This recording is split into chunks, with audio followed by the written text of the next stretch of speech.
So it seems like Astrobot winning Game of the Year has already kind of kicked PlayStation into a different gear. At least that's what it seems like at face value. Today, PlayStation's boss, Hermen Hulst, I think he's one of the new co-CEOs, or maybe he's just the new head. I don't really know these people because I don't really care to. He came out and he gave a quote that a lot of people are very excited about, myself included. And we know recently there's been a lot of talks, and this year has been a big year for older PlayStation IPs. Specifically, Sly Cooper had a very big year for PlayStation, and other franchises like Killzone, Infamous, Resistance. There's so many that I can't even name. These game franchises have been dormant for a long time, and people have been calling and screaming for PlayStation to get back to that, and Xbox as well, especially after the purchase of Activision. Now, when I read Hulst's quote, I take it two different ways here.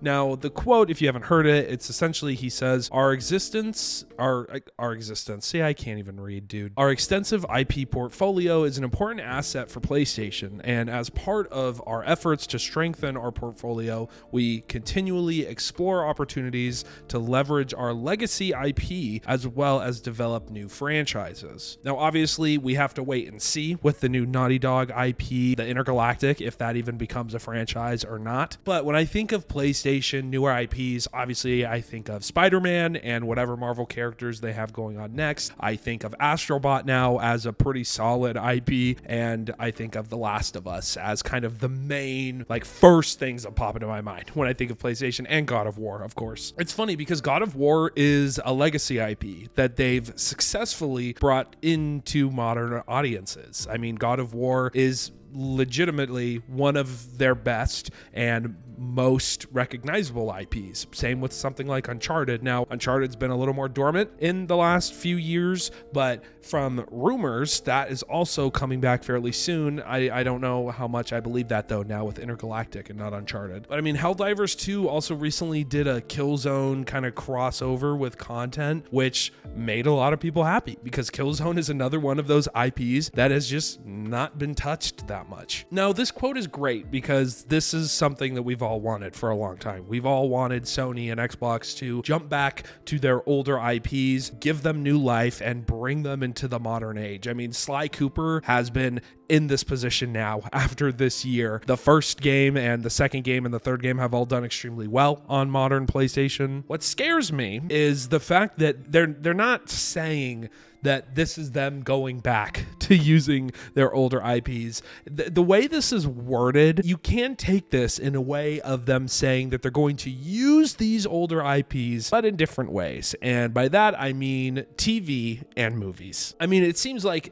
it's inevitable after the success of the Mario movie and how big that movie really actually was for more video game movies to continue. I mean, look at the Sonic movies. They're all awesome. Sonic 3 is one of the highest rated movies of 2024, and people are absolutely loving it. As someone who literally studied movies for 4 years, this is a big time for this, and people see this. It doesn't go unnoticed by shareholders, especially. They see Mario being this huge money-making asset, and they're probably going to their different entertainment departments screaming about why they haven't made these movies yet. And that scares me because video game movies are not always the best. I mean, look at the show of The Last of Us. A lot of people love that show, myself included. I thought it was really good. Do I think it's anywhere near as good as the video games are, though? No, not even close.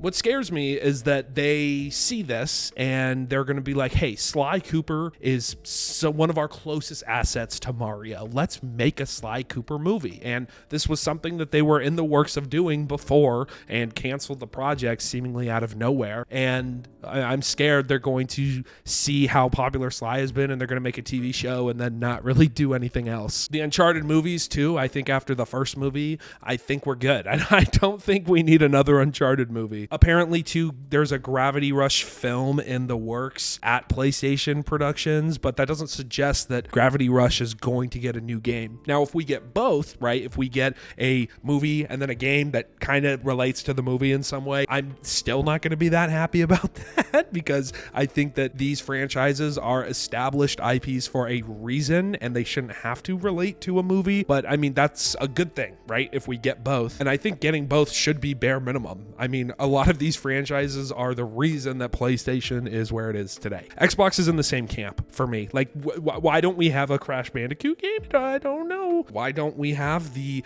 older Transformers games on Game Pass yet, even though they've been rated time and time again? I don't know, but we should be getting those soon. But this comes with other news as well. I just wanted to kind of throw this in here because it was more recently published. The PlayStation co-CEO Hideki Nishino, I hope I said that right, he spoke about PlayStation's future and how they are very committed to the home console market, even though streaming games and cloud-based games has been a huge success point. And I think the PlayStation Portal was considered successful. I don't really know at the end of the day. That's not my job to know that. But I think that that is a very good thing. I think that having more commitment, especially with Xbox's whole new, what are they saying? They're saying everything is an Xbox now, when really that means that nothing is an Xbox. I think it's better for us to have home consoles. I think Nintendo's done a great job with the home consoles, even though they have cloud gaming on the Switch, and that's a whole other can of worms. And I mean, the PlayStation 2 still stands as one of the best selling consoles of all time. I don't think the Switch has outsold it yet. I'm not sure. The PlayStation 5 has already passed 65 million units. So I don't know if that counts the Pro or not. The article that I'm reading doesn't say. But anyway, I think both of these statements are very important because it shows that PlayStation is at least starting to listen into what fans want. Again, I'm not a PlayStation fanboy by any means. I'm not even a long-term PlayStation fan. I've been a PlayStation fan for like the last 5 years. Okay, that's as long as my relationship has been in PlayStation, and I've been someone screaming for them to go back to doing older IP stuff because I've gone back and played these older IPs, and I think they deserve more love. Anyway, if you think these comments are interesting or you have your own take on what Hulst's quote means and what the other really quick quote I threw in at the end there means, let me know in the comment section down below. As you scroll down there, you're going to see a thumbs up, a thumbs down, and then a big red subscribe button with a little bell. Go ahead and click all of them. You can click thumbs down, thumbs up to you. However you felt about the news or the video or my voice, whatever. I don't really care. Hit the subscribe button though. That's an important one. And then that bell notification, since I'm going to start live streaming again here pretty soon, since I'm starting to feel better. I hope you guys have a great New Year's and a great end of the year. I think I should have one more video up before New Year's. I want to say so, but we'll see. Thank you guys so much for all of the support recently, and I will see you guys in the next video. Take care.